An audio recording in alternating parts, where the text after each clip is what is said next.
जानती कि किसे भगवान या खुदा कहना चाहिए, पर मुझे लगता है कि कोई शक्ति तो है जो मुझे राह दिखाती है, मेरी रक्षा करती है।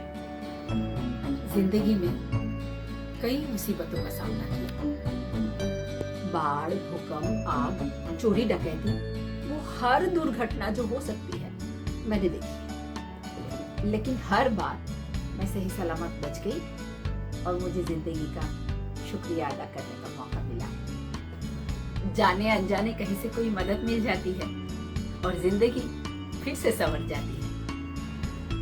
अगर कोई बड़ा हादसा हो उसका तो उपन्यास बन जाता है, मगर छोटे किस्से की कहानी तो बन सकती है ना। बात उन दिनों की है जब मैं अपने परिवार के साथ पोर्ट ब्लेयर घूमने गई थी। वापसी में ट्रेन चेन्नई से पकड़ी थी।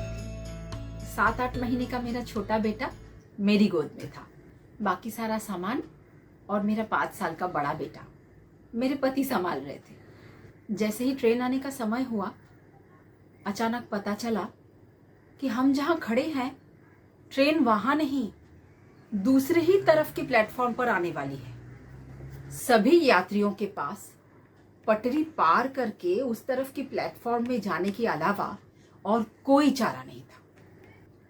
मेरे पति पटरी पार करके सारा सामान और बड़े बेटे को लेकर उस प्लेटफॉर्म पर चढ़ गए और मेरे गोद से छोटे बेटे को भी अपने पास ले लिया। पर प्लेटफॉर्म इतना ऊंचा था कि मैं नहीं चढ़ पा रही थी, ना मैं ऊपर चढ़ पा रही थी, ना मैं वापस जा सकती थी। पति के गोद में छोटा बेटा था, वो भी हाथ बढ़ाकर मुझे ऊपर नहीं चढ़ा सकते थे। हमारी ट्रेन तो आने ही वाली थी, मगर मैं जिस पटरी पे खड़ी थी वहां भी ट्रेन आने वाली थी। घबराहट से मेरी जान निकली जा रही थी। मेरे पति भी समझ नहीं पा रहे थे कि वो क्या करें। और तभी अचानक कहीं से एक नौजवान आया। उसने अपना हाथ बढ़ाया, नहीं, मुझे ऊपर खींचने के लिए नहीं, उसने अपनी हथेली की सीढ़ी बना दी और कहा, इस पर अपना पैर रखकर ऊपर चढ़ जाइए। मैं सोच में पड़ गई।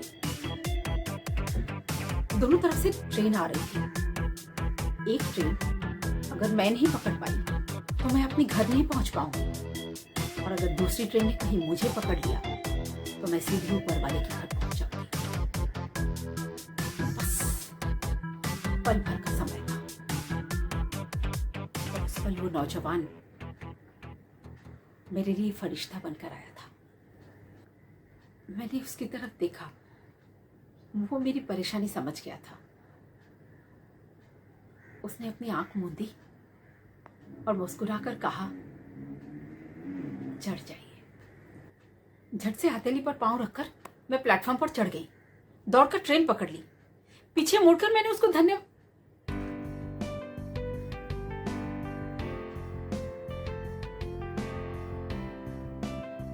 भीड़ में कहीं खो गया था। वो तो मेरी मदद करके उस पल को अब भूल भी गया, पर मुझे आज भी उस नौजवान का बढ़ाया हुआ हाथ याद आता है। आज भी मुझे उस फरिश्ते पर प्यार आता है।